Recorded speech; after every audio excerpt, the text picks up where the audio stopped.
human being.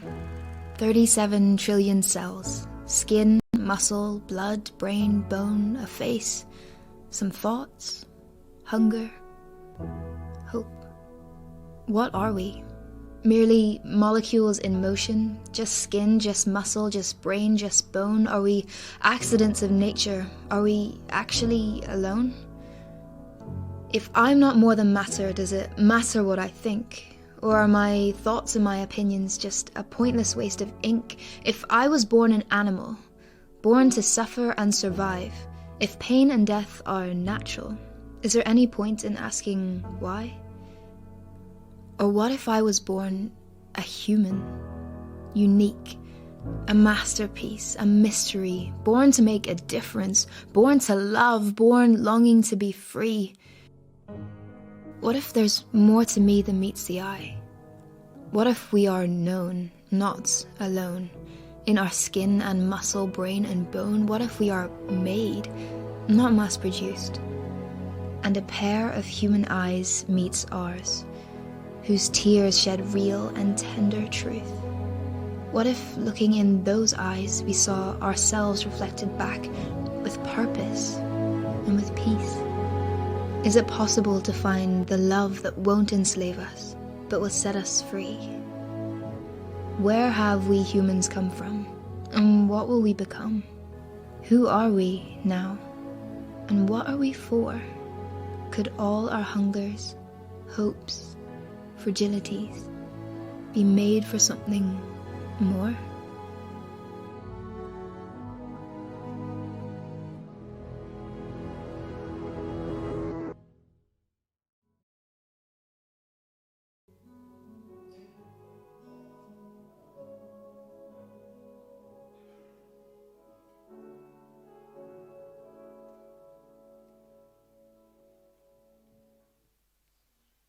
Good evening and welcome. It's great to see so many of you joining us here at Southampton University, but also welcome to all who are joining us via the live stream. My name's Bethany Squires. I'm a member of the Christian Union here, and I'm also a third-year Natural Sciences student. We are really excited to be joined by Peter Atkins. He is an emeritus professor in chemistry from the University of Oxford. I know I'm not the only one in this room who has suffered at the hands of his physical chemistry textbooks. I'm equally excited that we are joined by John Lennox, who is also an emeritus professor in pure mathematics from the University of Oxford. He had written many books and done many lectures discussing the topic of science and faith. Finally, we are joined by Justin Brierley, who hosts a show on Primary Christian Radio, which is very popular, which brings believers and unbelievers together to discuss topics.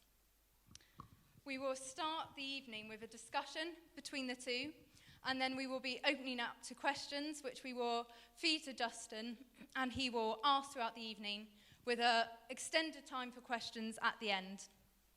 You can send in your questions using the number that will be on the screen, as well as using the hashtag #CanScience. And all that's left to do now is to hand over to Justin, our chair. So please join me in a round of applause for our guests.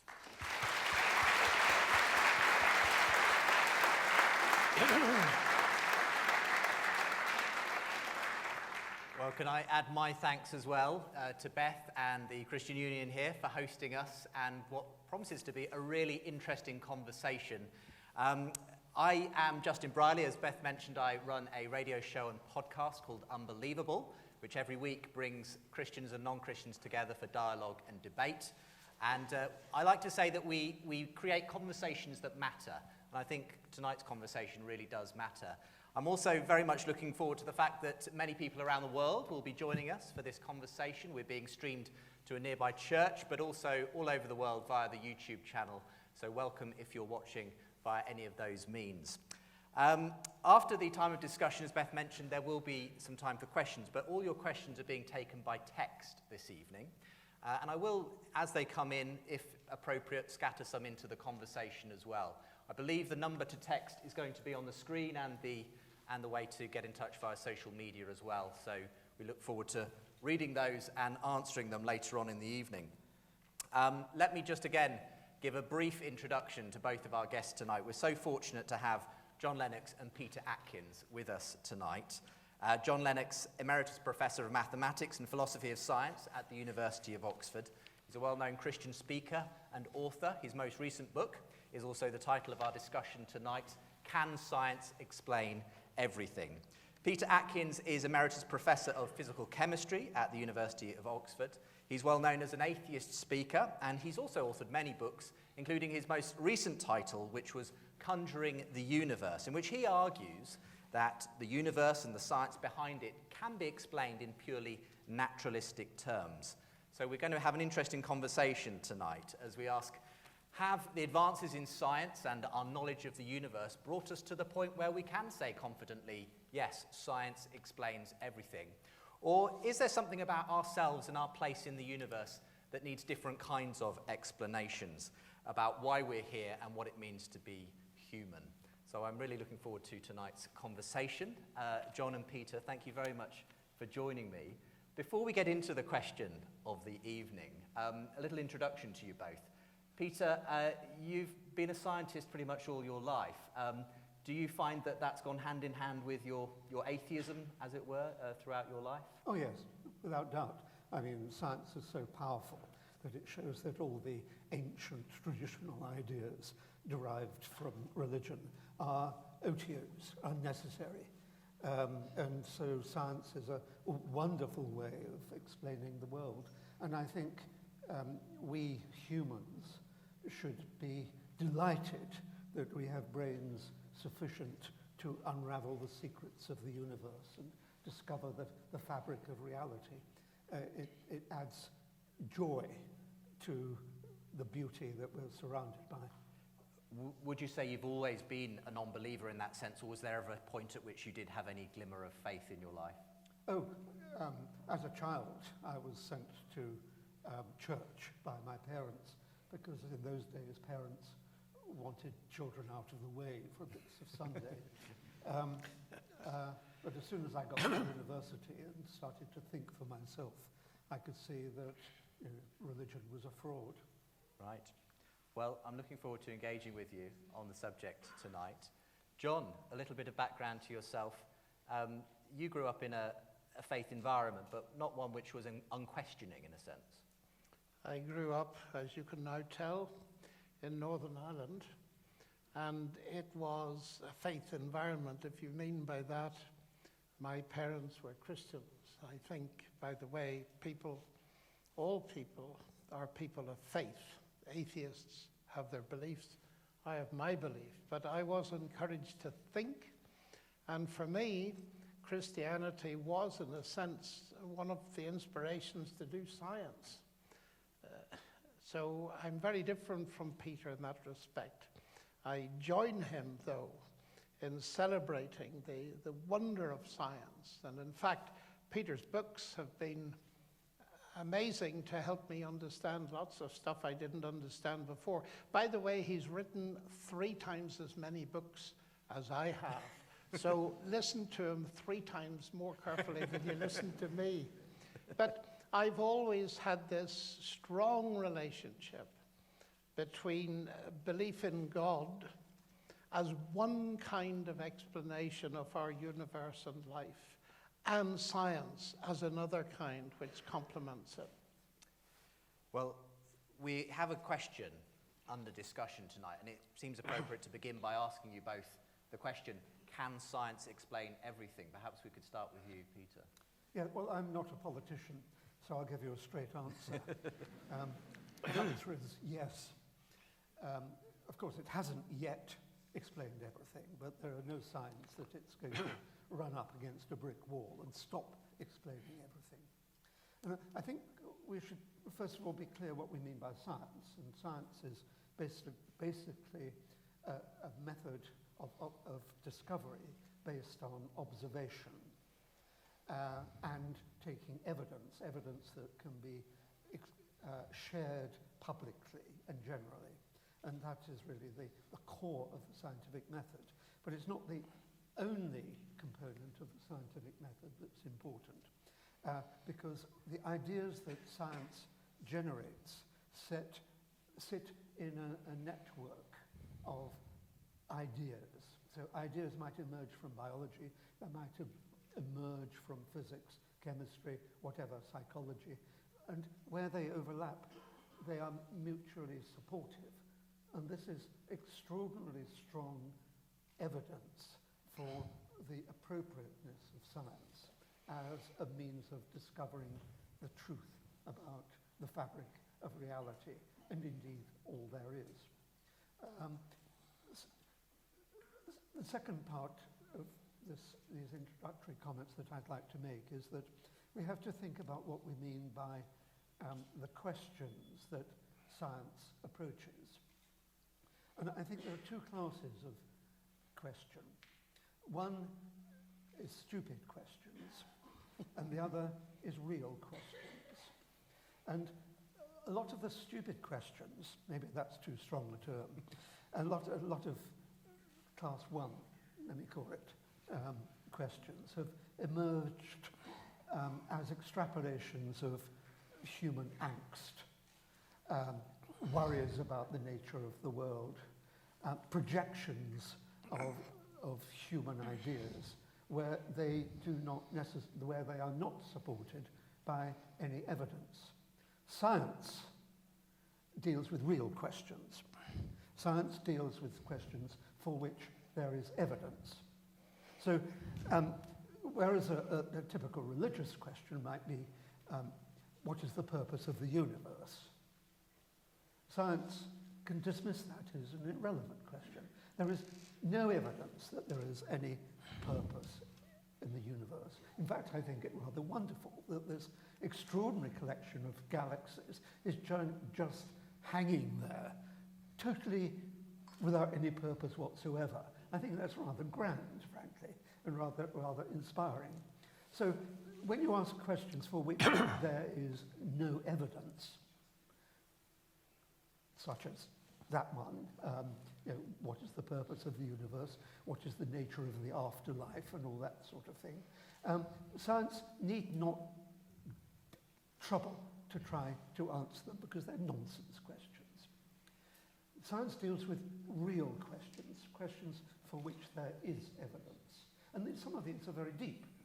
And let's not hide them under a bushel. I think one major question is, why is there something rather than nothing?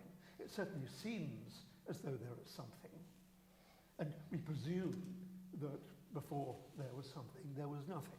So it seems to be a real question. And science has as its objective an attempt to answer that kind of question.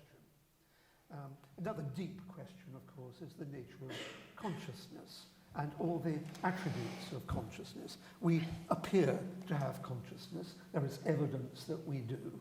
And so it is appropriate for science to tackle that. And by consciousness, I mean all the attributes of consciousness, including morality.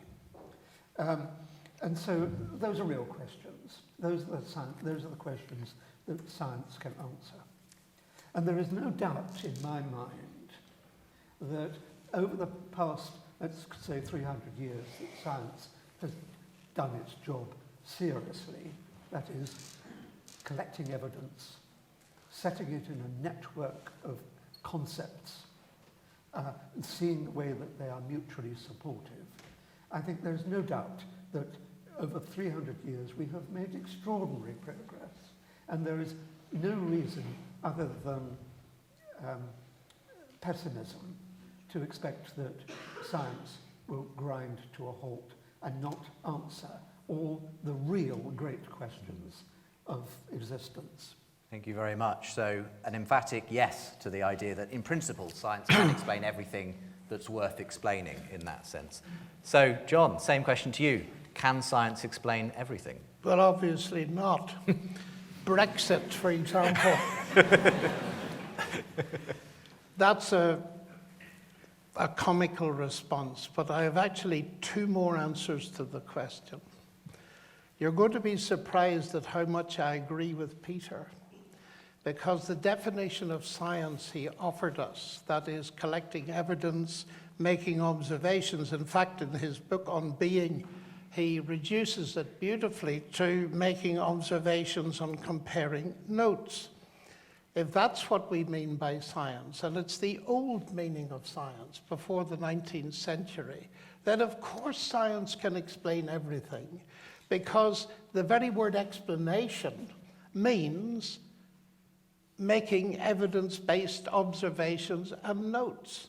So my short answer is, if we accept Peter's first definition, then I agree with him entirely. Science, by definition, explains everything. But of course, the meaning of the word science has changed in England, but not on the continent. In German, Wissenschaft covers the humanities and the natural sciences. And when people these days say science can explain everything, they're not referring simply to making observations and comparing notes at all. For instance, that would apply to any historical or forensic examination. And my faith as a Christian is based precisely on the kind of scientific reasoning that Peter has set forward to us.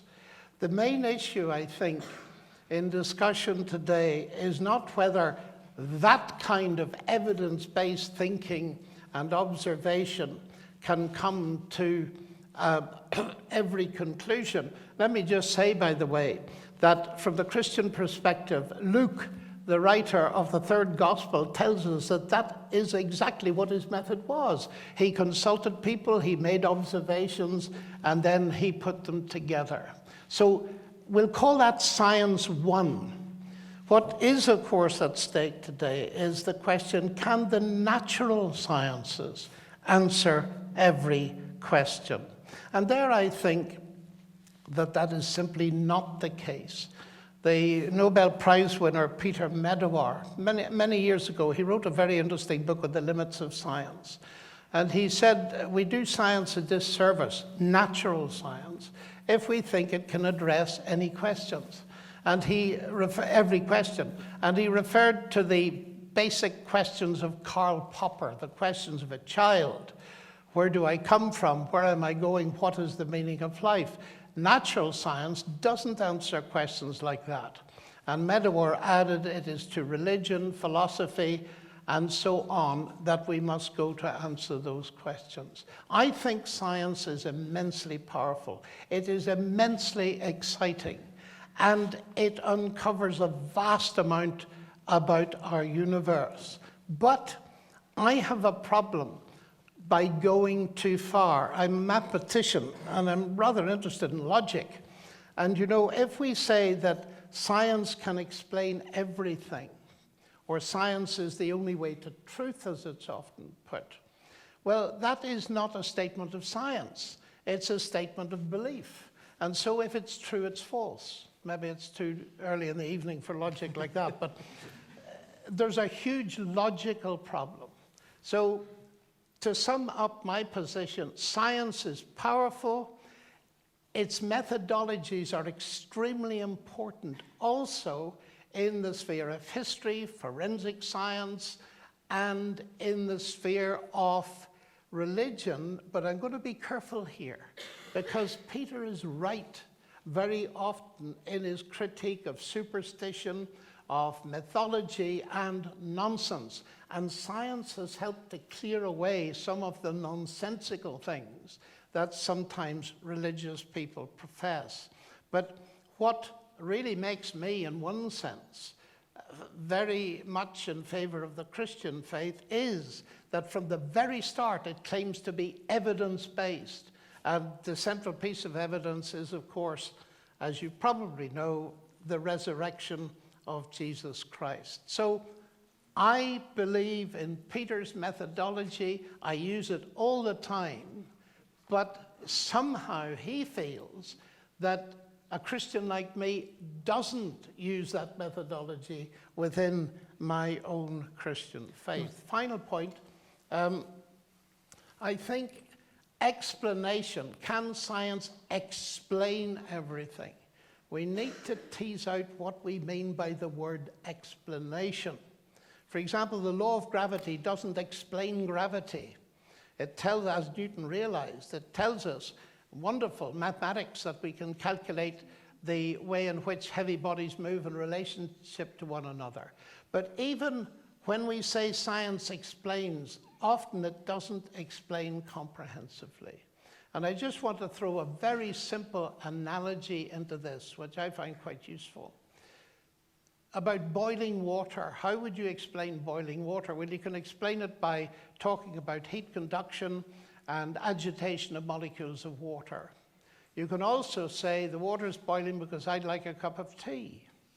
Now, those two explanations are very different. They don't conflict. They complement. One is a scientific explanation, natural scientific, but the other is an explanation in terms of the intention and purposes of an agent. And Peter said quite clearly that science doesn't go in for that kind of purpose, but that doesn't mean that kind of purpose doesn't exist. In fact, people have been enjoying tea for millennia before they knew anything about the theory of heat in physics. So what I want to say is this: the God explanation is different from the science explanation. God no more competes with science as an explanation of the universe than Henry Ford competes with physics as an explanation of the motor car. Okay, thank you. Great introductory statements from both of you. I'm sure there's lots you want to respond to there, Peter. Where do you want to begin? Well, there's so much nonsense to hack away. This may be the phrase of the evening. Yes. Yeah. Let's go to what you called the core of your approach, which is the resurrection of Jesus. Never happened.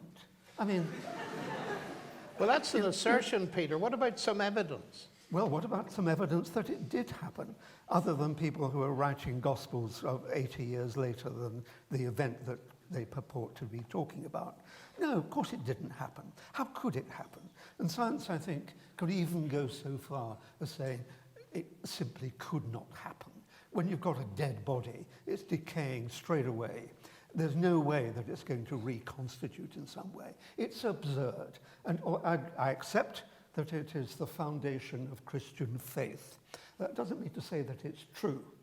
And so let's dismiss that as something that simply has no evidence whatsoever of any credible Before we nature. dismiss it, let's hear a response from John, because obviously this is an important issue. What counts as evidence and what are the assumptions and indeed, we make? I suppose you would argue that science cannot explain the resurrection. Well, I wouldn't quite argue that way. I would say that science cannot forbid a resurrection, because you see, science proceeds on discovering the regularities to which nature works and has done a very impressive job. And the fact that we know that dead bodies don't normally rise, that is a law of nature in that sense, means that we recognize something very special happened, if it did happen.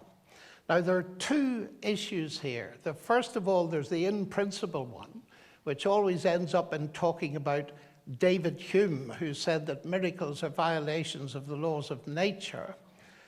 And I do not believe they are.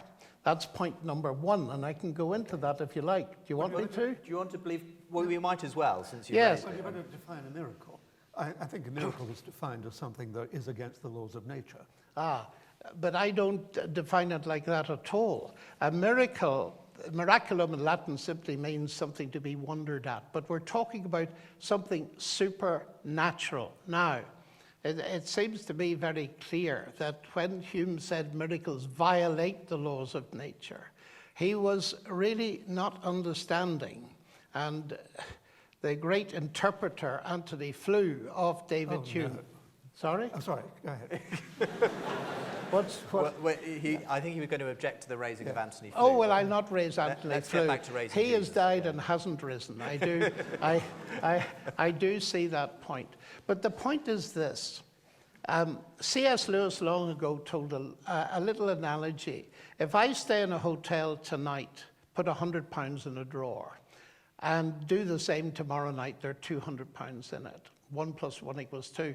If on the third morning I find 50 quid, what do I say? That the laws of arithmetic have been broken or the laws of England? Clearly, I say the laws of England have been broken. How do I know? Because the laws of arithmetic have not been broken. It's our recognizing of what normally happens that helps us to see an exception. Now, if I were claiming that the body of Jesus rose from the dead by processes, natural processes going on in the grave 5 minutes before we happened, yes, that would be wrong. But I'm not claiming that. What Christians claim is that the God that created the universe and built the regularities into it is capable. Pure speculation. Well, wait a minute. No, this This isn't speculation. Well, let's listen and then you respond, Peter. Peter, it's dead easy to say it's not worth listening to. You tempt me to say that about some of the things you say, but I'm not going to do that. Because it seems to me it's very important to listen to what Christianity claims before you judge it. And what is claimed is the God who creates the universe and sustains it is not subject to laws as if they were laws of a land. He set up the regularities and he can feed a new event into them. And the claim is, and with this I finish, that God raised Christ from the dead by an input of colossal power. Oh, Jesus. Well, you've got it, Peter, in one. No, I mean, That is the claim at the end of the day. But, I mean, everyone knows here that's nonsense. What you're inventing is an agent who can do anything he likes, he or she likes, I suppose you have to say these days.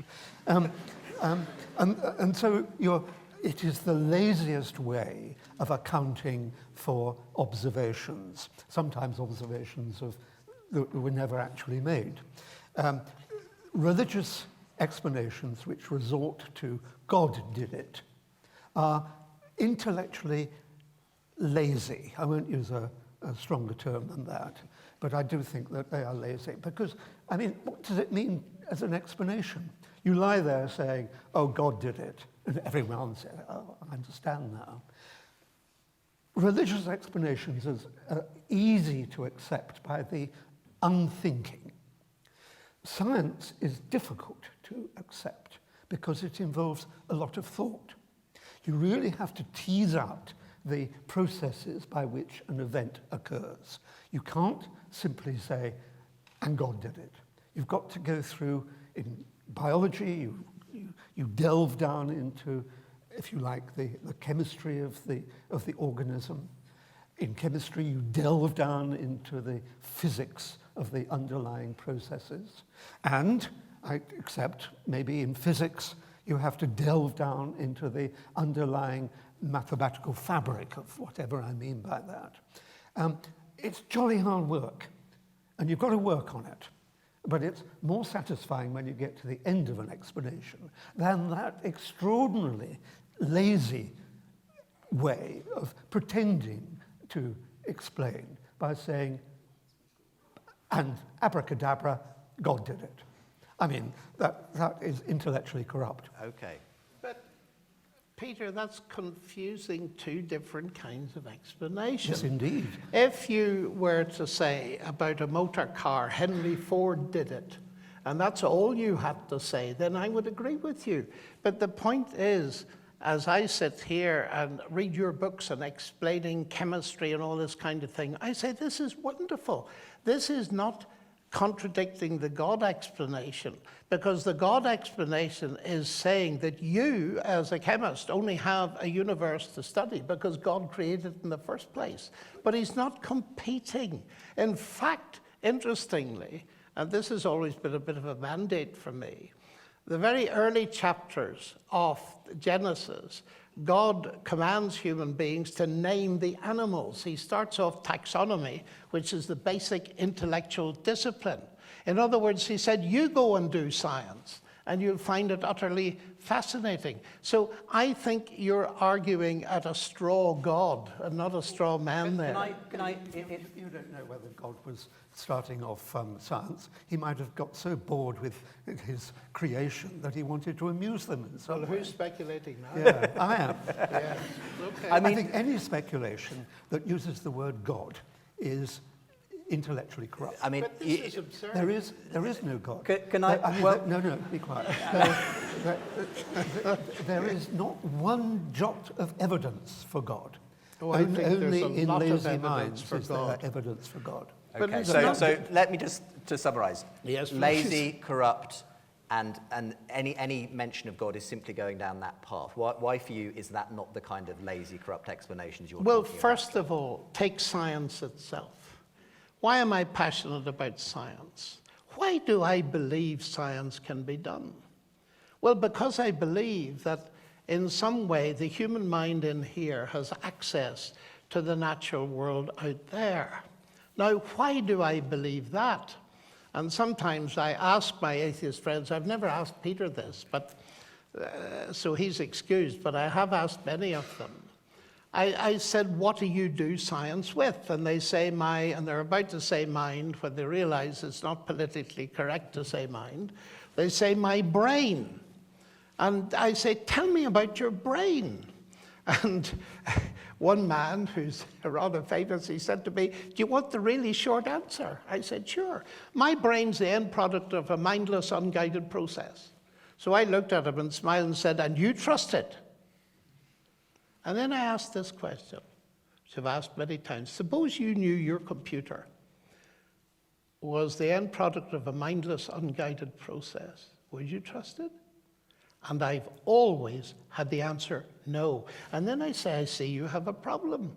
In other words, your atheist materialist stance undermines my trust in the rationality I need to do science. Now, if you flip the coin, modern science exploded in the 16th and 17th centuries, and its pioneers, Galileo, Kepler, Newton, Clerk Maxwell, and so on, were all believers in God, most of them Christian. And the point is, it was their belief in God that didn't hinder their science. It was the motor that drove it. So for two reasons. One, the legitimizing of doing science at all is one of the reasons I believe in God. God as an explanation makes more sense. It has explanatory power.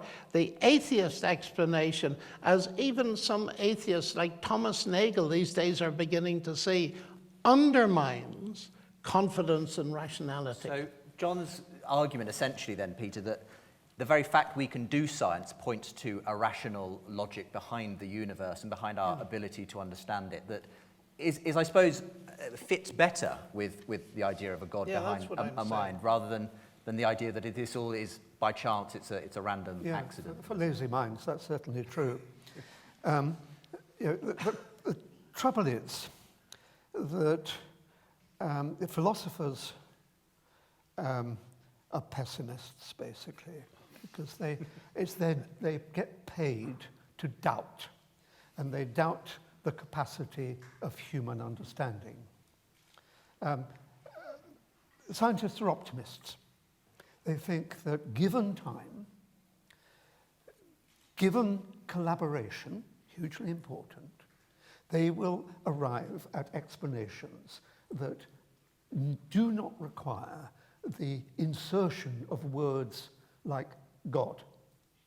God is no more than a word, frankly, which is used to disguise the inability to comprehend something. So theologians obfuscate. We've heard that in good measure this evening, if I may say so. While theologians obfuscate, scientists illuminate. And we are showing that somehow or other, through evolution, only through evolution, we have developed brains which are capable of extraordinary understanding. Now, if I can take a moment just to wrap a warning around that at the moment. Do we have brains that are big enough to understand absolutely everything? It's a legitimate question. Or are we like a dog in a room, which a dog could not understand classical physics, although we humans think we can understand classical physics. But we have to confront the possibility that our brains are not strong enough to understand absolutely everything. And I think we might even be moving towards an agreement there. But there's different kinds of understanding, as John was saying, but of a different kind from what John was saying. Take quantum mechanics. You can formulate equations in quantum mechanics and solve them to an extraordinary degree of precision. But there are aspects of quantum mechanics, like quantum entanglement and so on, which we might never be able to understand because we humans have been brought up in a world of classical events. Usually, I mean, as we dropped from the trees, we found that the world was largely classical. It's in the 20th century, 21st century, that we've discovered the quantum behavior of this extraordinary kind. Now, it might well be that our brains simply are not equipped to understand the quantum phenomena that we are discovering. But we can still do the equations. We can still solve it to arbitrary precision. I think that means that we, in a sense, have understood the fabric of reality, let's put it that way, even though we can't intuit the fabric of reality, because our brains are constructed classically and not quantum mechanically. So I agree that there may be limitations to our understanding, but they are understanding of that kind. I have no difficulty with that, because the one thing I would never say is quantum mechanics is extremely difficult. I don't understand quantum entanglement, therefore God did it. I would never dream of reacting like that, because trying to understand quantum entanglement, that is the job of science, that is the job of physics, and you keep going, as you suggest, until you run out of brain power. You see, God answers a different kind of question which spurs science on, it doesn't inhibit it. No, but now, Peter, one little question to you. I think this is a very important point, that science is a motivation. God is a motivation for science. A motivation. A motivation for science, and I think we ought to spend a moment on that. I think God is also a great motivation for art as well. Yes. Wonderful pictures, wonderful music, wonderful literature, all induced by belief in God. But it doesn't mean that the God actually exists. It simply means that you believe that he exists. So I was going to say that the very book you wrote, the statement you use at the beginning is, I think, from Bacon, and who was, of course, a believer. Yeah, well, they all were in those days. So is that what you're saying, that in a sense, whatever John says about the religious sort of faith of the pioneers of science, it was just the nature of things? To them it was real, and indeed it did motivate their excellent work and inspiring work in some cases, and certainly in the humanities. But it doesn't mean to say it's true. Of course not. No, so you don't. But what's the point you're making then, if you're not saying that shows that it's true, John? The point is it doesn't show it's false. And your little comment there was they all believed in God in those days is also false. Because it's very interesting when you think of the rise of modern science in Western Europe. I've mentioned that. But it was Richard Dawkins put this to me years ago in one of our debates, and I made the point which I now make. Everybody didn't believe in God in those days. The Chinese didn't. And there was very interesting research done by Joseph Needham in Cambridge. He was a brilliant sinologist, also a chemist, I believe. And he did research and wrote the huge volume, many volumes of the Dictionary of Technological Achievements in China. And he was very puzzled why abstract science of the kind we know did not arise in China. Now, he was a neo-Marxist, and he tried to explain this on the basis of his atheistic Marxism, but he couldn't. And in the end, he came to a fascinating conclusion. He said, in the end, the only difference I can see between the East and the West, they discovered technology, but not science in that sense, is that the East did not have the unifying concept of a single rational creator who created the universe to work on such laws. But it doesn't mean to say that if you have that having the idea that there is one is not the same as there being one. So, but Peter, that's obvious. The thing is, it doesn't make it false, but it's part of the cumulative evidence for explanatory power, because in most of these areas we're making inferences to the best explanation. And an explanation that makes sense to me, that is that the reason we can do science is the God who created the universe also stands behind the human mind. That makes much more sense than a reason that says we're simply the random product of unguided processes. I want to talk about reasons, because you've both brought this up, and explanations, different types of questions that we ask. Peter, you've said there are sort of nonsense questions that we simply shouldn't be asking because they're not the kind of questions we should be pursuing, like, is there a purpose to the universe?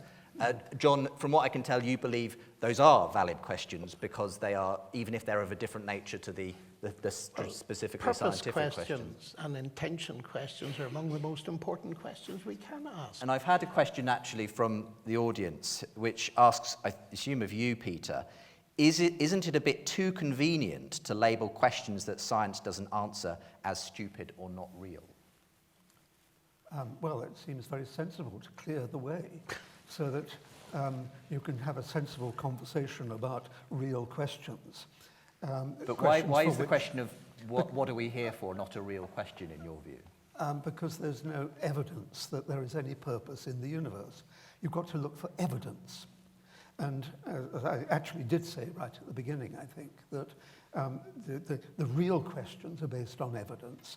The silly questions, the fake questions, if you like, are based on extrapolations of human experience, if you like. So we have purposes. I have a purpose for coming here this evening, although I must confess I forget what it was.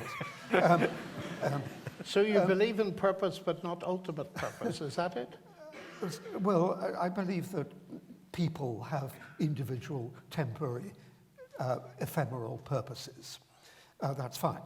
But for there to be a purpose in the universe is an extrapolation of that attitude. There is no evidence that the universe has a purpose at all. So it's inappropriate for science to do a series of experiments to discover the purpose. John? Well, when you say there's no evidence, I would go back to the fact, and I must, in that sense, come back to my Christian faith. Christianity is not a mere philosophy. It's geared into history. And it seems to me that the whole initial explanation, in the beginning God created the heavens and the earth, that starts off a huge meta-narrative that gives human beings huge significance as made in the image of God. Now, that may be true or it may be false, but does it make sense? It's not one of these nonsense things. It certainly makes a great deal of sense. And incidentally, some of the brightest minds in history have spent years thinking about these things. I've just read through Anthony Kenner's Modern History of Western... Yes. Great 1,000-page Yeah, I know. brick. I've read it too.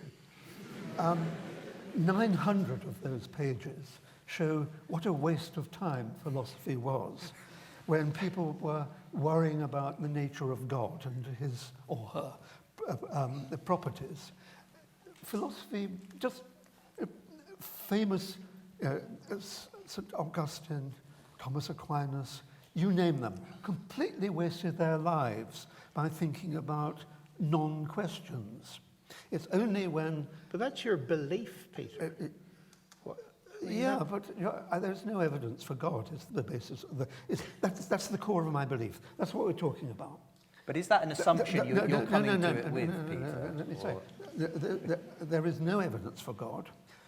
That is the rock on which I build my system of explanations. Your rock is a kind of elaboration of that, because this physiologically unlikely event of the resurrection sort of came into it as well. It's physiologically immensely unlikely, but the evidence of it doesn't stop at the little bit I gave you. You have to think about the whole rise of Christianity from a non-proselytizing people group want of lazy Jews. explanations. Well, let's allow John to give at least some explanation, Peter, and then we'll have you respond. The rock in my life is I'm looking for a worldview, and you have a worldview, it's atheism, and I have a worldview that is Christian, that makes sense of life and gives me a meta-narrative big enough to live for and live in. Now, we've been talking tonight, all up to this time, about science and evidence that might come from the natural world. I believe that the natural world, with its laws that Peter writes about brilliantly, and I envy him his ability, those very laws are indicators, to my mind, of a divine mind.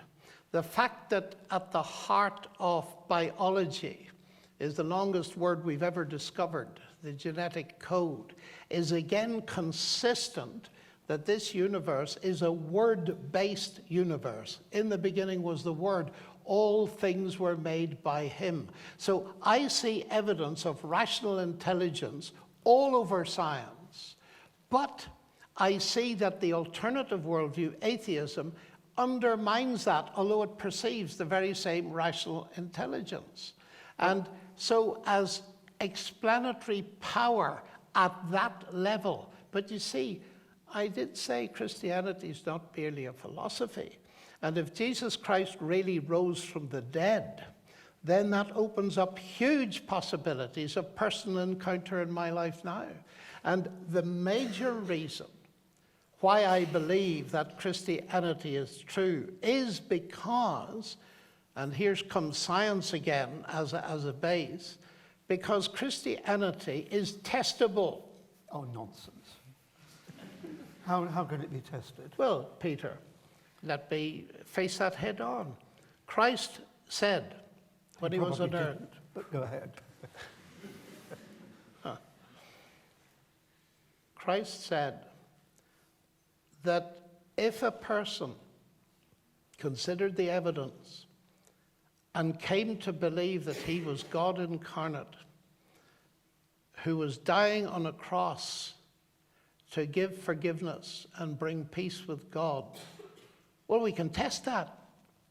I've tested it, and I've seen hundreds of people test it. I mean, take an example. I was lecturing at Harvard a while ago to a couple of thousand people, and when I'd finished, a young Chinese student stood up, and he said, "Look at me." So we looked at him, and I said, "Why should we look at you?" He was absolutely beaming.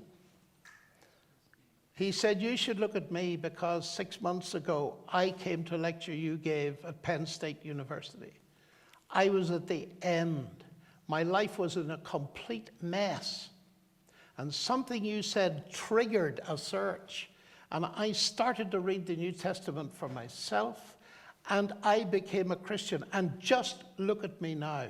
Now, ladies and gentlemen, I've seen that happen not once, not twice, dozens of times. And when you see addiction to drugs transformed into food on the table, when you see broken relationships mended, and you ask people, what happened to you?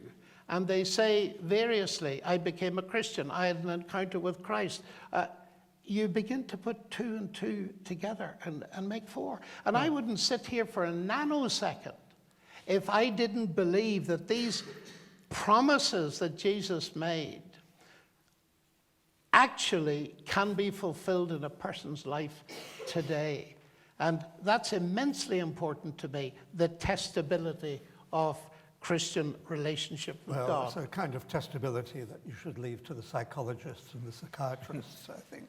But I don't mind the psychiatrists. What do you mean, leave it to them? Well, the psychologists... They will understand why these people have found the comfort. Let's accept that it may be comfort. But that doesn't prove it's wrong, Peter, to use your argument. The fact that Christianity brings comfort is not evidence against it. It may well be evidence for it. If it brought discomfort and ruined people's lives... It's brought a great deal of discomfort. Ask Joan of Arc, for example. I've got a similar... Now, Peter, you're raising another question, and I'm Irish. I'm very sensitive to that question. Yeah. And I could go into it if you want to. One of the points you made was that you're enthralled by the universe and the concept of God, because you can see that it provides an explanation of the rationality of the universe. That's right. Now, in the book I just published last year, which you alluded to, where I talk about the origin of the laws of nature, which I think is kind of behind your comfort, as it were. Well, it might be. I use 4 principles to argue, to identify the laws of the origin of the laws of nature. One principle is indolence, another is anarchy, and another is ignorance. Three principles. And I can show, and I do in that book, that those 3 principles are enough to account for the laws of nature as we have identified them. I don't need an agent behind it, unless that agent is infinitely indolent, is infinitely anarchic, or is infinitely ignorant, which I don't think you would ascribe qualities, those qualities to your God. So I don't need a God to account for this world. We obviously don't have time to go into the fullness of what you wrote in that book, but the phrase that really struck me from the book was this: you said on a few occasions, nothing rolled over into something. That was the way in which the universe, which is clearly something, came from nothing. Now, this was referenced by you earlier, John. Well, it sounds like nonsense to me. And you know, Peter, what do you mean by nothing in that context? I mean the absence of space-time. Or do you mean what most of us mean, the absence of anything? That's what I mean, what I said. Okay, right. Well, I'm very interested in nothing. In fact, I give lectures on nothing these days. And I had the opportunity to enter a discussion like this in the Harvard MIT Faculty Club. And I was surrounded by the experts, Vilenkin and Alan Guth, probably the world's most famous cosmologist. And I did something I never usually do. I said I'd like to ask the first question of Alan Guth, who's the father of the theory of inflation and all this kind of stuff. I had a very friendly discussion. So I said, Alan, look, there's much ado about nothing. And I want to ask you a question. When you, as a cosmologist, use the word nothing, do you mean what all the rest of us mean as absence of anything? He said, no, we do not. Well, he was wrong. He should. Because presumably, if there was a creation, let's try to talk in your kind of language. If there was a creation, then presumably the something that we now experience was preceded by the absence of something. And I presume that we can call the absence of something or the absence of anything nothing. So presumably at the creation, somehow or other, absolutely nothing changed into, I use the term rolled over, changed into something. Is that what By happened? principles of indolence and No. ignorance and... No, those come later. Oh, I see. I need to read this, you see, Yeah. Peter. I'm Yeah. sorry, you catch me out. But I think... No, let me speak to the let point. me just finish. So presumably you think that if there was absolutely nothing and it turned into absolutely something, that there was an agent involved in causing that. Is that the creation? I wouldn't quite put it that way. How would you I put would it? say that the universe comes from nothing physical, but it doesn't come from nothing. God is not nothing. In fact, we get the whole thing upside down. We tend to think, partly because of the way we're educated in terms of science, that mass energy and material is the basic stuff of the universe. Of course, now we've come down to nothing being the basic stuff. I would want to say about that is, I don't believe it, but secondly, God is not physical, God is spirit. And the fundamental stuff in the universe is mind and spirit, it's not material. So then, if I could finish, the universe comes from nothing physical. But it doesn't come from nothing. It comes from God who created it. Let there be light, and there was light. And so that is my position. And that's not a position which you believe conflicts with the science we do know of, the Big Bang? Not at all. The cosmology Big and so on. Bang is wonderful because it simply tells us there was a beginning. And science caught up from the Bible, with the Bible in the 1960s. Because science was tied to Aristotle for centuries, believing that there was an eternal universe. Now we believe in a beginning. Whether you mean a beginning of the multiverse or the universe, it doesn't really matter because the latest mathematical theorems by Guth, the man I just mentioned, Vilenkin and Borde, say that there is an absolute beginning. So the Bible has said it for centuries. Now, I think you're willing to grant this idea of an absolute beginning, Peter, but for you... Cautiously. Cautiously. I mean, it could be that time is circular. And that we're just seeing a few billion years and it looks straight. But I'm prepared to accept that there might well have been a beginning. But your view is that prior, well, if you can speak of being prior to, that there was nothing and the something came from nothing. Obviously, many people will say that sounds like a contradiction in terms. Well, since we've got something and originally there was nothing, then I think it must be true. Right. That nothing turned into something. But what you've got to be very careful about is... It's not a question of nothing turning into something. Is to it's judge... a question of a creator. You see, what science does is to simplify questions till they get to the point that they stand open, perhaps, to being answered. And if you look at the universe as a whole, you can see that it actually consists, I think, and I'm prepared to be accepted on this, of equal amounts of opposites. Take, for example, electric charge. We know that there is positive charge in the universe. We know that there is negative charge in the universe. We also know observationally, because of the great strength of the electromagnetic interaction compared to gravity, that if there had been any imbalance, if there were any imbalance of the positive and negative amounts of electricity, then the universe would be blasted apart and would not have survived until now. So what we've got are positive and negative charges. And what I think happened is that nothing separated into opposites, which accounts for why we've got equal amounts of positive and negative charge. And what separated it? Well, that's the second question.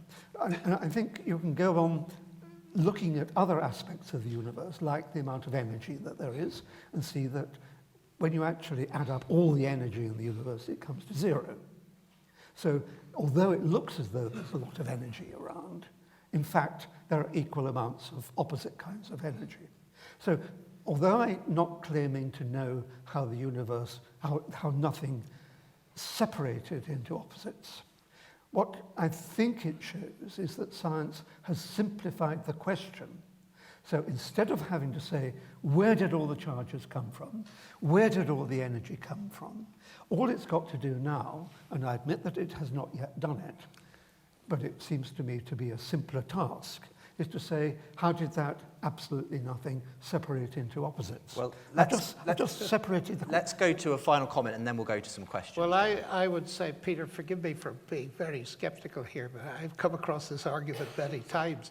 It sounds to me that this is saying something like, because my credits equal my debts, there's nothing going on at all. Yes, I am saying that. Oh, I see. And I think it's a wonderful simplification prior to understanding the greatest question of all, which is why the universe exists. What's your problem with putting it in these terms, though, John? Well, because these charges, once they are around, are certainly not adding up to nothing. There's a whole system. Now, in my study... But they're adding up to zero charge. Oh, yes, there's zero charge, but that isn't the only thing around. There's space-time around, there's everything else around. Yeah.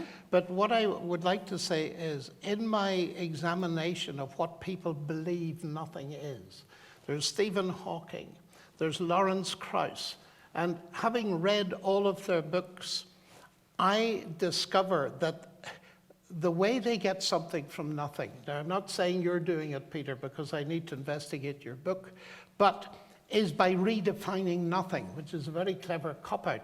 Lawrence Krauss, on about page 5 of his book, A Universe from Nothing, says this: because something is physical, nothing must be physical, especially if you define it as the absence of something. Well, that's sheer nonsense. Yeah, I think that's nonsense. Oh, that's great. Well, we've got some agreement. Oh, that's very good. Let's go to some questions. It's been such fun, actually, being in the middle of this conversation. But we've had a lot of questions texted in, so we really must get to a few of them. What I'll do is I'll give you both an opportunity to respond to each question, and we'll try and get to as many as we can. I think this is a really interesting one. What new evidence would be sufficient to lead the speakers to adopt the opposite view? So if I perhaps ask that first of you, Peter, Yeah. is there any kind of evidence that John could bring to bear that would actually make you change your mind and think actually maybe there is a God? I think that's very interesting. I have asked myself that question previously. Is there any evidence that would flip me into the belief camp and so on? And I simply can't think of any. I think if I tell myself that if I agreed with some evidence, then it showed that I'd simply gone mad. Right. So it's a serious question, but I don't think there can be any evidence. Are you saying your position is unfalsifiable in that sense? Yes, because even if I was standing, at the foot of a cross and saw the resurrection before my very eyes, I would put it down to hallucination. It's an extension of the David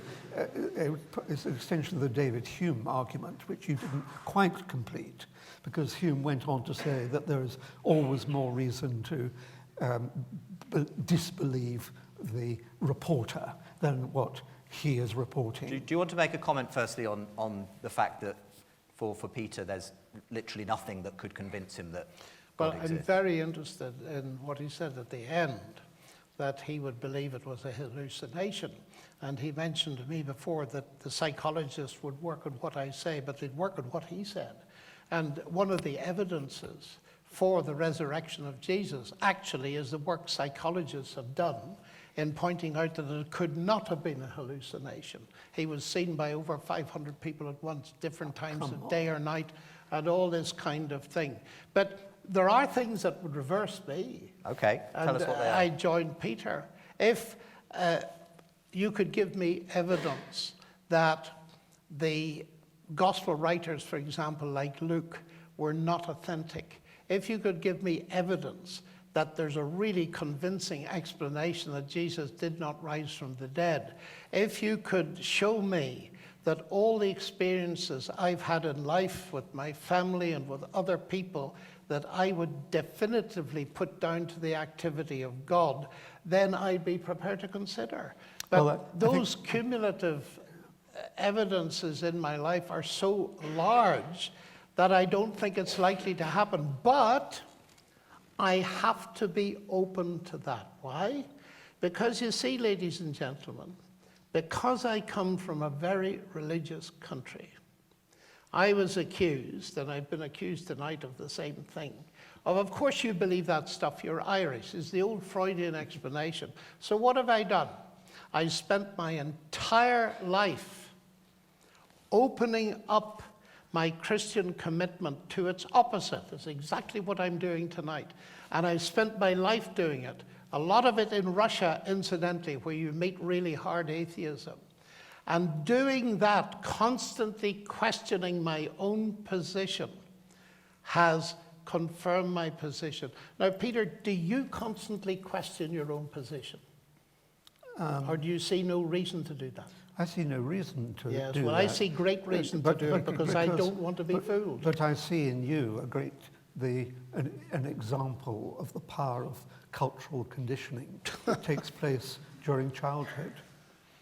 Well, Peter, I could argue the same. You see, Yeah. the Freudian argument that says the religion is wish fulfillment, it works brilliantly if there is no God. But you see, I would want to argue that if there is a God, Peter's atheism can equally well be explained as wish fulfillment, the desire never to have to encounter God. The Freudian argument doesn't deal with the basic question, is there a God or not? So I simply think that... But you see, I want to understand the workings of the world on this side of the grave. So do I. You seem to want to understand them on the other side. But why not of both, Peter? Oh, It's a bigger universe than just this side of the grave. Because there isn't anything on the other side. But that's just an assertion. No, it's the lack of evidence.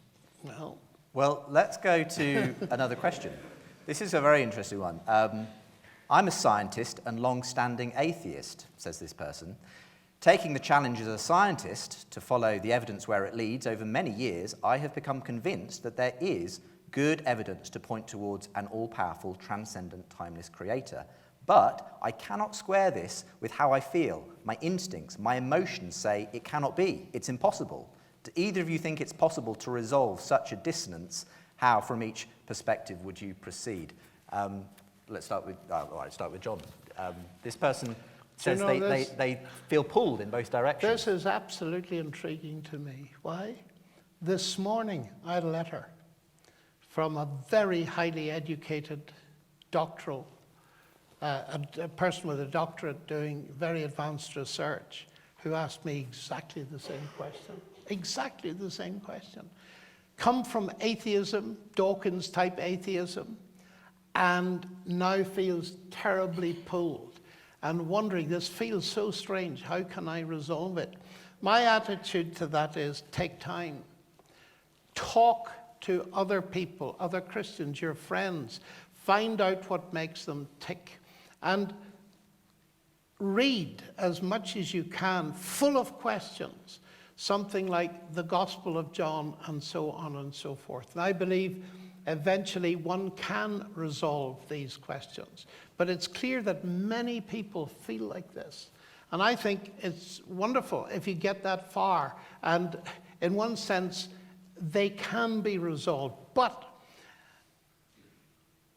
the last, well, not necessarily the last step, but with many of these things, what the problem we have, especially in our contemporary culture, is the matter of commitment.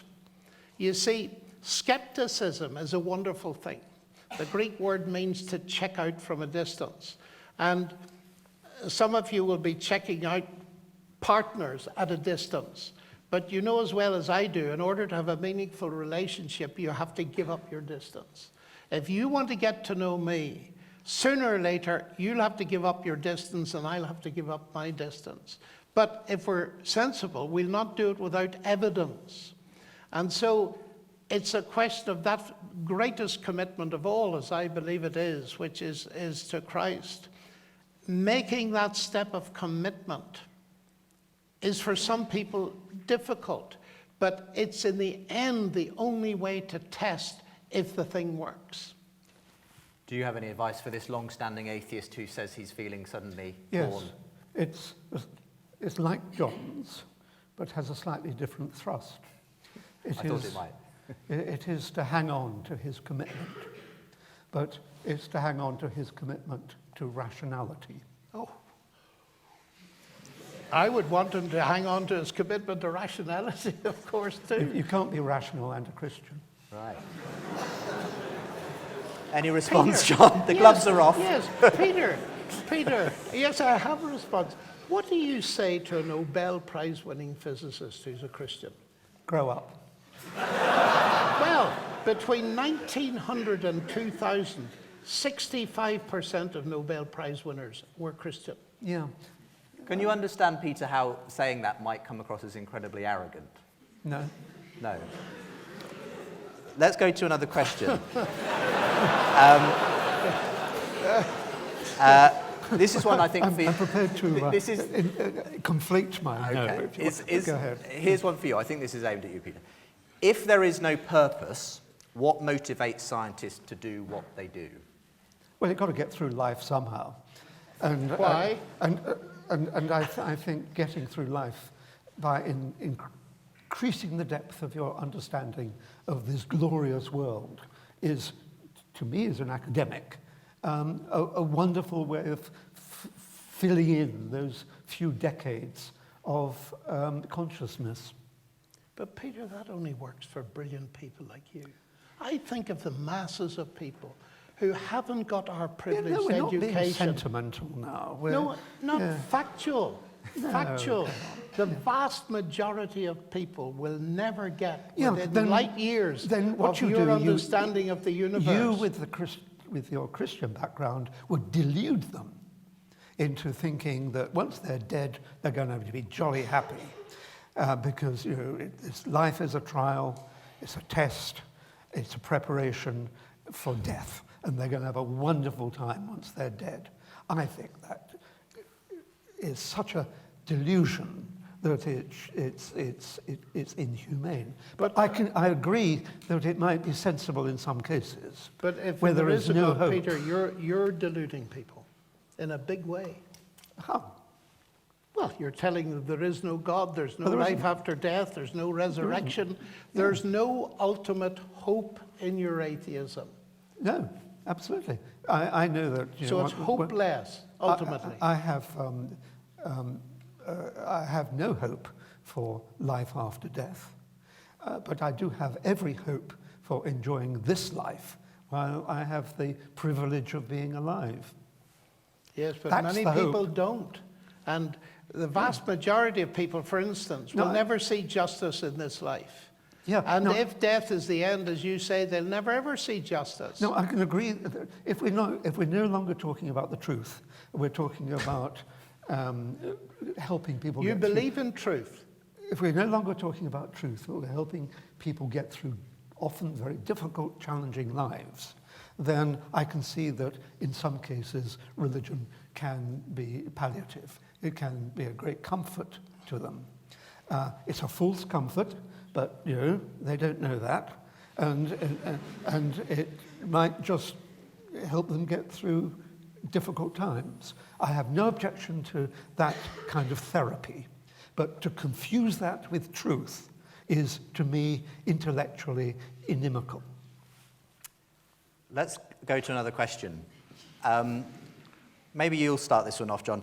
Why would God create atheists? Well, he wouldn't create atheists. I mean, God creates human beings in that sense in his image. And Peter's is created in God's image as I am. God help God. And his rationality and his science and all the rest of it is just an example of the marvelous things that God builds into people. People choose to be atheists. You see, it's a worldview, it's a faith system. I believe in God. Christianity is my worldview. Naturalism is Peter's worldview. He believes it. So the real issue is this: what worldview do we believe in? And that's why we have evenings like this to try to present the evidence on both sides, which we have tried to do, so that you can make up your mind. But to say that God creates atheists is a deterministic belief that I reject.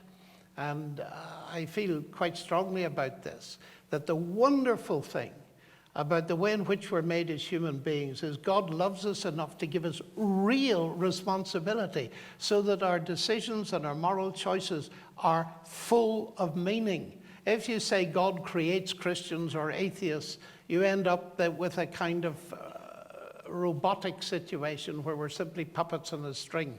And I don't think that accords in any way with the God who reveals himself in Christ. Peter? I think it's talk of gods creates atheists. Talking about God creates atheists? As in once people start to look into it, they become atheists? Yeah, well, so they should. Right. And when they see that the evil that belief in God brings into the world. Well, that opens up another interesting question. Here's one who asks, do you agree that science gives facts and religion gives values? What do you say to that, Peter? Well, I don't know what values are, frankly. They are, I think we're talking about moral values. I assume that's what's meant. And we're talking about the emergence of whether science, and go back to can science explain everything? We go back to the question of whether science can illuminate morality and questions of moral behavior and so on. And I think it can, because we behave in ways that are governed by the infrastructure that has emerged through evolution.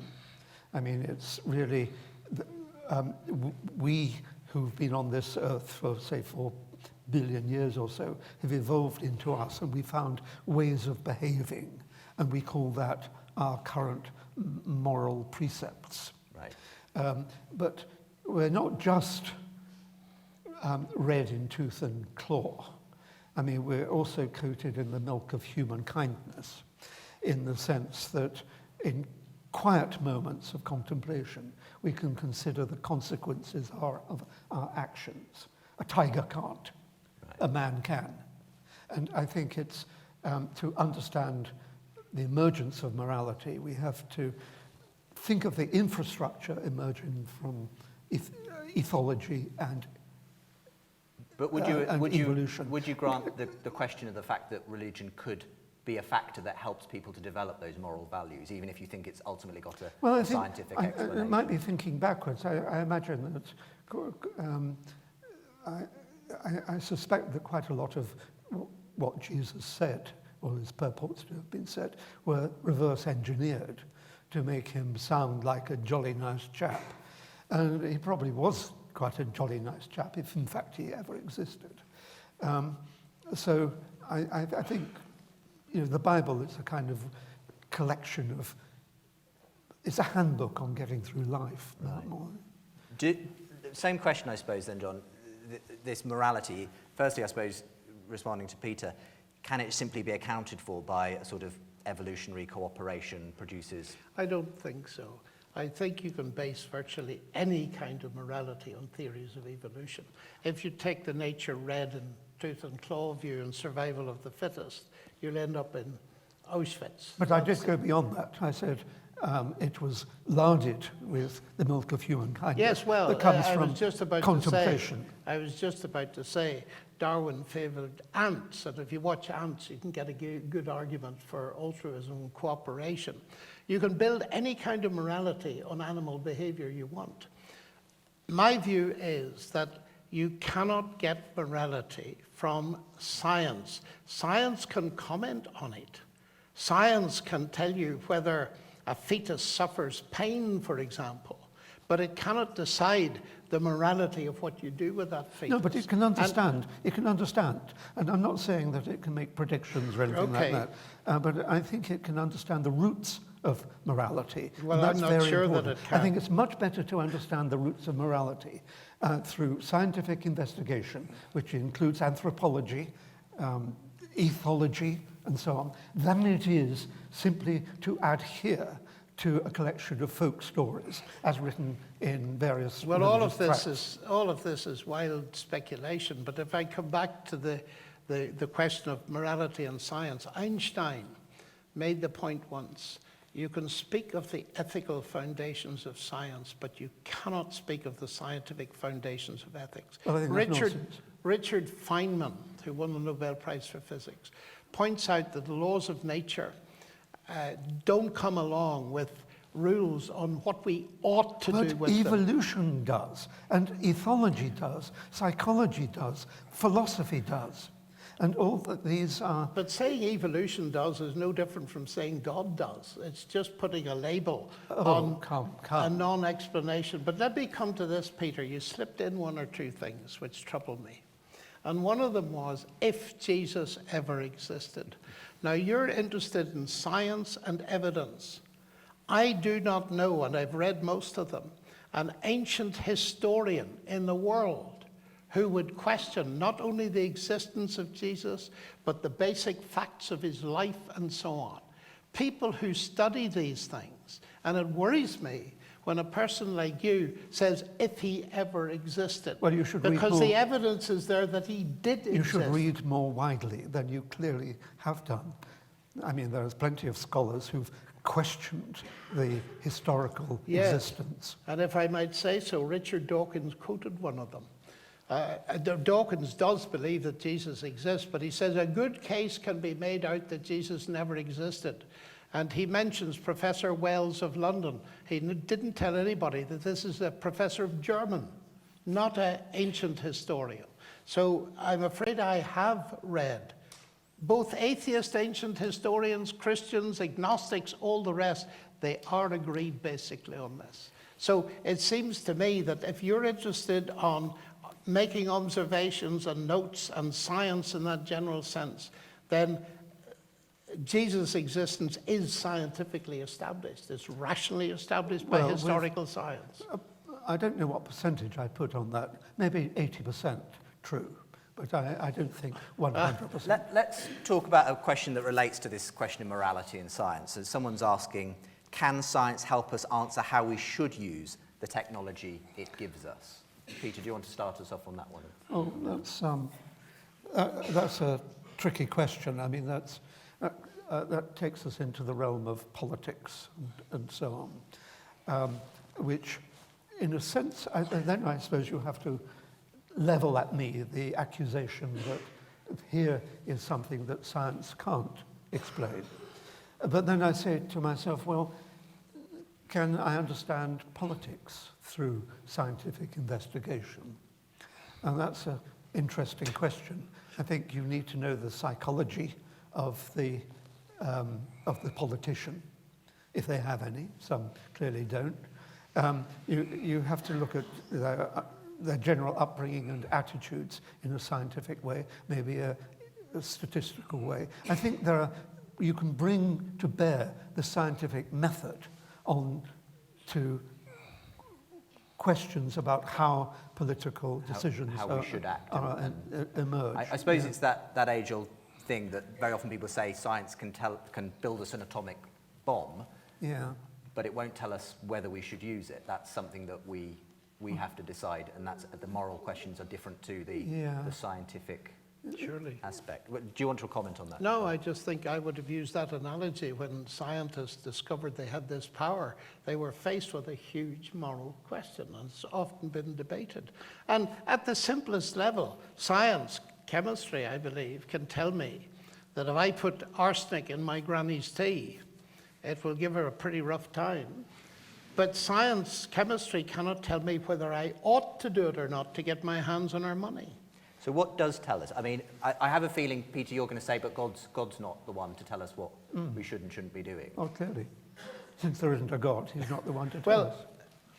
This question, I believe, my reaction to it is that actually all humans are morally hardwired in some sense.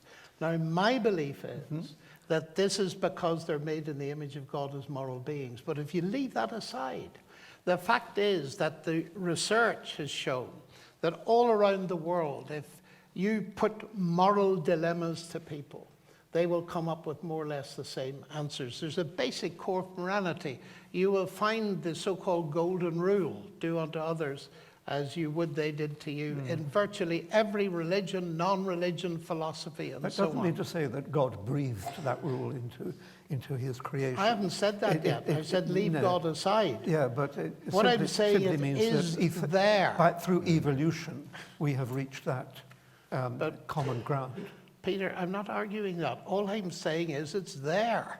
And the fact is that therefore we make moral decisions, whether we're atheists or not. And often those moral decisions will be absolutely identical. Now, my explanation of that is that this is a result of being made in the image of God. But the important thing in the practical sense is that we do seem to have that common core. Otherwise, society would completely collapse. Of course, but my explanation is not that God did it. No, but evolution did it. My explanation is that we all went through a very similar evolutionary process, which entailed survival not only of the self, but of the group. But that might be part of it. But, you know, it's very interesting that even an atheist, like the man that wrote, he's a German, very famous, wrote the book Übergänge, Transitions. What's his name? You're asking the wrong person. Jürgen Habermas, there you go. who's one of the leading atheist intellectuals, when talking about this question, he said, when it comes to basic morality, the source of human rights, the base of our institutions in the West, etc., etc., he says this. Now, he's an atheist writing. He says it comes down to the Judeo-Christian legacy, and then he adds a very interesting codicil. He said everything else is postmodern chatter. So I would go along with that. I think in this country we owe a huge amount to Christianity at this level as well. Yeah, I think I prefer to live in a Christian country than one, well, let's say an Islamic country, because on the whole, I think you lot treat our lot better. Would we be better off in an atheistic country, though? Oh, by far. Cool. Oh, by far. Peter, I spent a lot of time in Russia. Yeah. And I've talked to so many Russian intellectuals. I feel that is just a wild statement. You know, many times I've sat with people like Peter in the Academy of Sciences, and they've said this to me. We thought that we could get rid of God and retain a value for human beings, and far too late we found out we couldn't. So where do you stand on abortion? What's that got to do with the topic of this evening? Because it's a moral question. Well, are we going to deal with moral questions tonight? I would say that's an interesting question, but we should probably try and come back to, we could go on a wild goose chase on We that can one. infer I think, Peter, I mean, I wouldn't dodge a question like that, is that obviously there are always exceptional circumstances, but once life has started, if life ultimately comes from God, it's not just a bunch of complex cells. I ask the question, what right have we to stop it? But there, you see, you have the crux of what we're talking about this evening. Because you will base your decision on a non-existent God. I will base my decision on a natural argument, let's call it as loosely as that. And I will go in favor of abortion, and you will go against abortion. But not every atheist shares your view on abortion. I don't care what they think. I know what I think.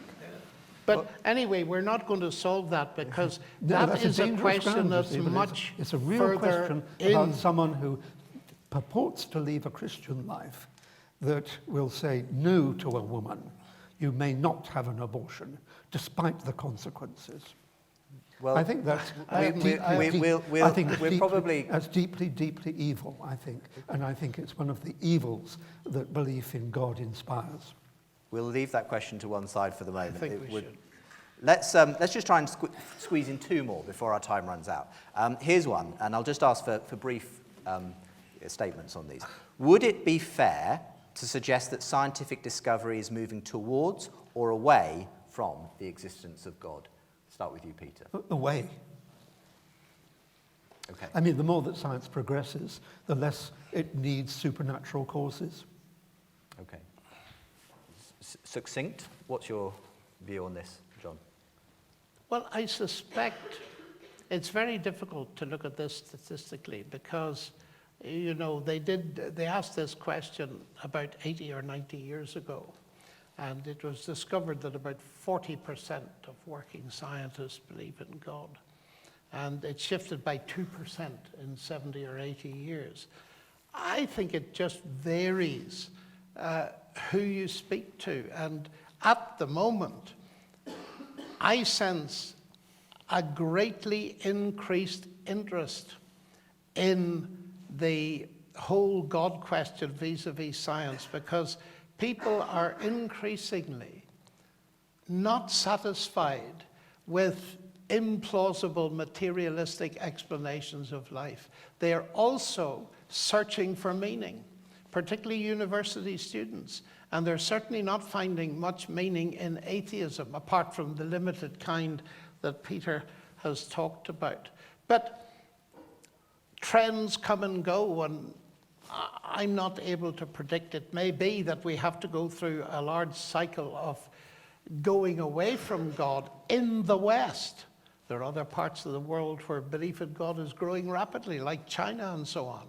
So, speaking globally, we still have a vast preponderance of people who believe in God over atheists. Well, I think you have to distinguish different types of scientists. I think it's well known that biologists are more in favor of atheism than physicists. Because I think the reason for that is that in biology you've got a single rule, natural selection, which really does account for just about everything. Whereas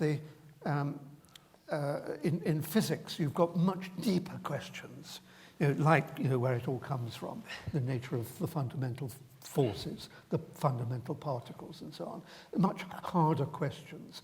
So, whereas I think biologists are quite content to feel they've got the answer, the physicists a little bit more I've heard cautious. It put that biologists tend to look down at the ground and physicists look up at the sky, and perhaps that's the reason why they have a different view on reality. Well, I think mine was a more cogent way of expressing it. Well, I think also there's a differentiation between within physics, the idea of law, where you can say that something must happen as of necessity, whereas in biology, you're dealing a lot with natural history, and so you're making inferences to the best explanation, rather than being able to demonstrate that everything happens. And I think often biologists recognize that. But you see, Peter, here again, assertion.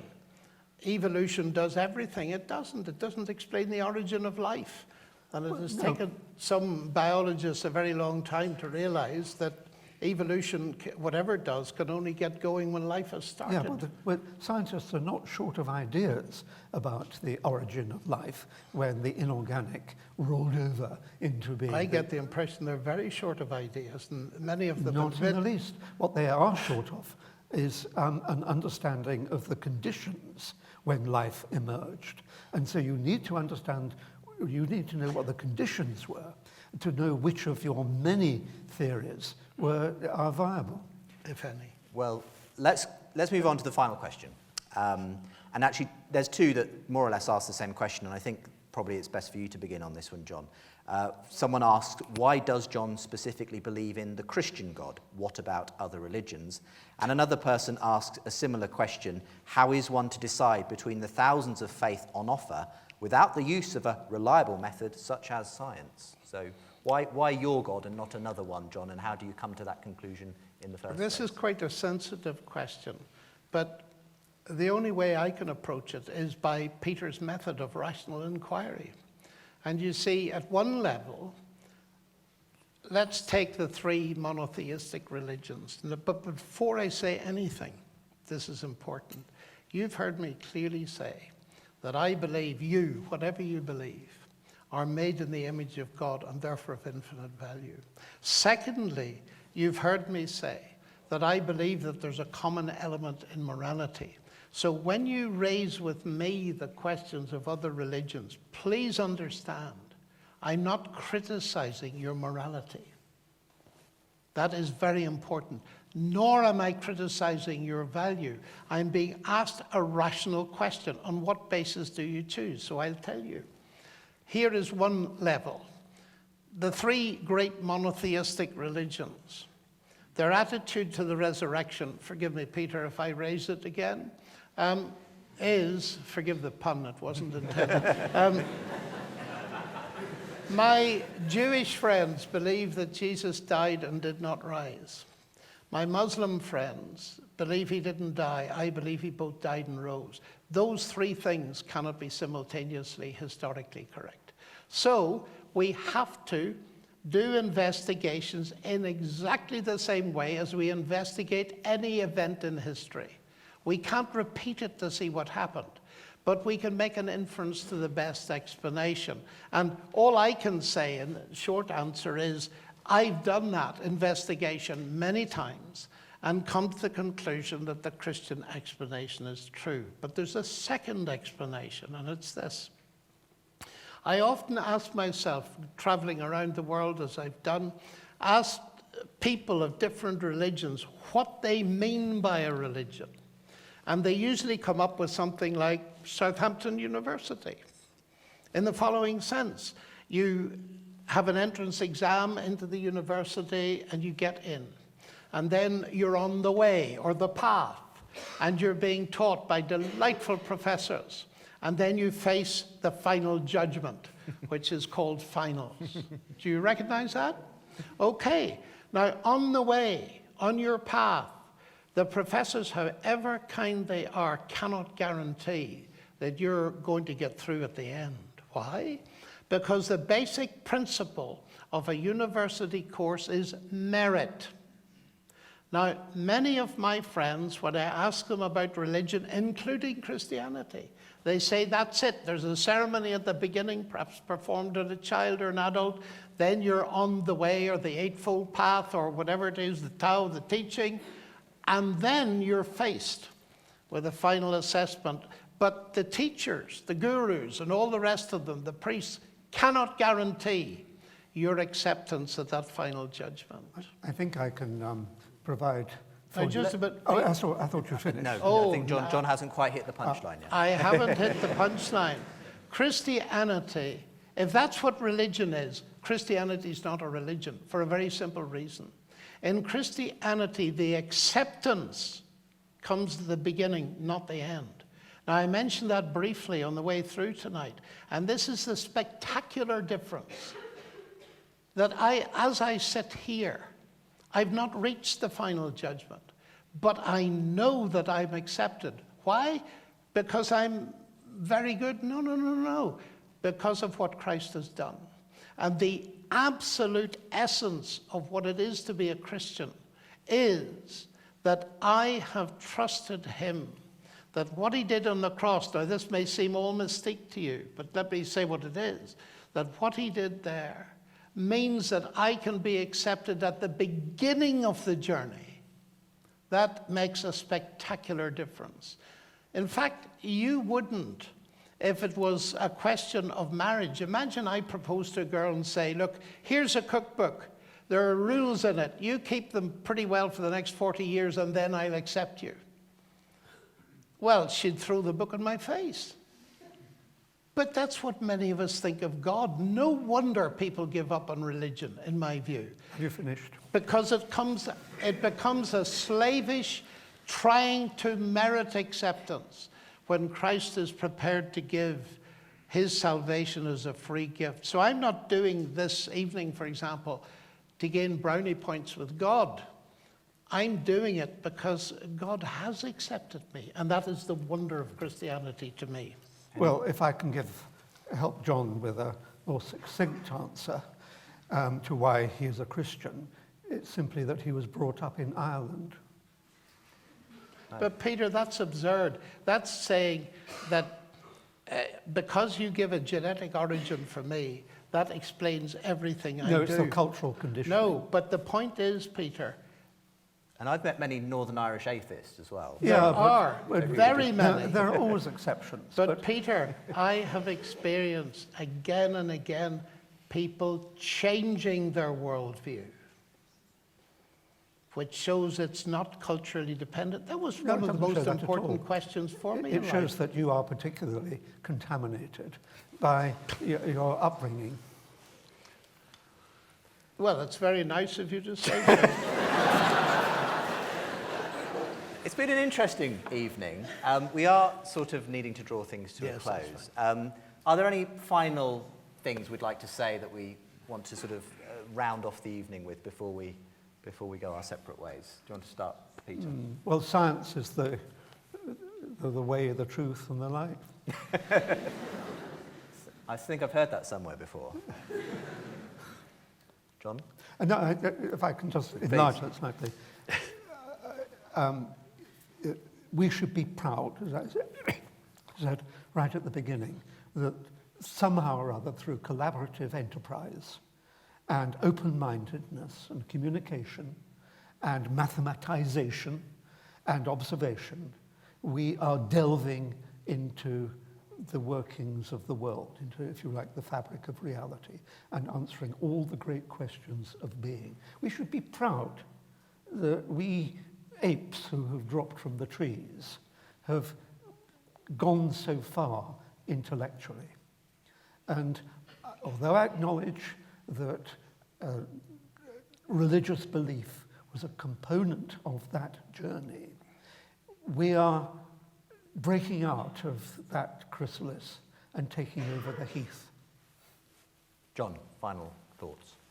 Science is wonderful. But the God who gives us a world in which science can be done is even more wonderful. And I'm very thankful that it's not an abstract set of intellectual disciplines, but a person who said, I am the way and the truth and the life. Can we have a round of applause for both our guests?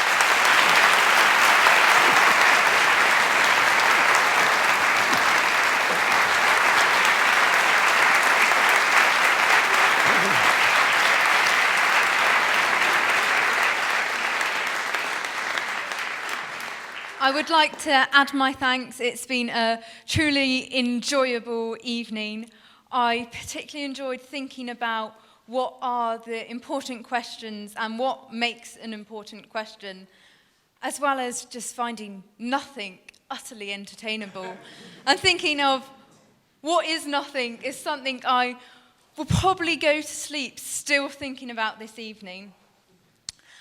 We have a number of books available for you to buy from each of our guests here this evening, including Unbelievable from Justin. We have a number from Peter Atkins, including his Galileo's finger. Yep. And then John Lennox, Can Science Explain Everything? These are at great prices, so I would recommend that you buy them here because I don't think you can beaten on Amazon. As well as this, we have a number of free resources, such as Uncover, which is one of the Gospels in the Bible, which is telling Jesus' life story. And I'd really encourage you to take it away and explore it for yourself. As you've heard these guys say, it's about looking into it, looking into the evidence, and can we really make a decision until we've looked into what it actually says. So those are available to take away for free. As you came in, you were given feedback forms and pens. If you could take them out now and fill them in, it's really helpful for us just to have a bit of feedback from those. And then as you leave, there will be buckets and boxes, and if you could put the feedback forms and pens in those as you leave, that would be great. This was run in association with Christians in Science Southampton who run similar events, and if you want to sign up to their mailing list to hear about more events that are going on, then there will be a piece of paper outside where you'll be able to do so. Finally, I just wanted to say a bit about more events we are running in the next few weeks. From the 11th to the 15th of February, we are hosting a week of events called Human, where we will be tackling common objections to the Christian faith, looking at topics such as what evidence is there for God. Along with this, we will be interviewing a number of Christians from different walks of life, including Professor Christine Dunn, who's the first female professor of astronomy in Durham University, who was raised as an atheist and for much of her life was an atheist, but through looking at the evidence of the Christian faith became a Christian, and will be sharing a bit why and what it was that convinced her to make that change. Finally, the next event is this coming Monday. We have Slavko, who is an ex-mafia boss from Yugoslavia, who is now a Christian minister, and he will be sharing with us his story, so that is not one to miss. That is on Monday night at 7:30 in Nightingale. And then the last thing to say is just thank you to all of you for coming, braving the wintry weather to get here and join us this evening. So please join me in a final round of applause for them.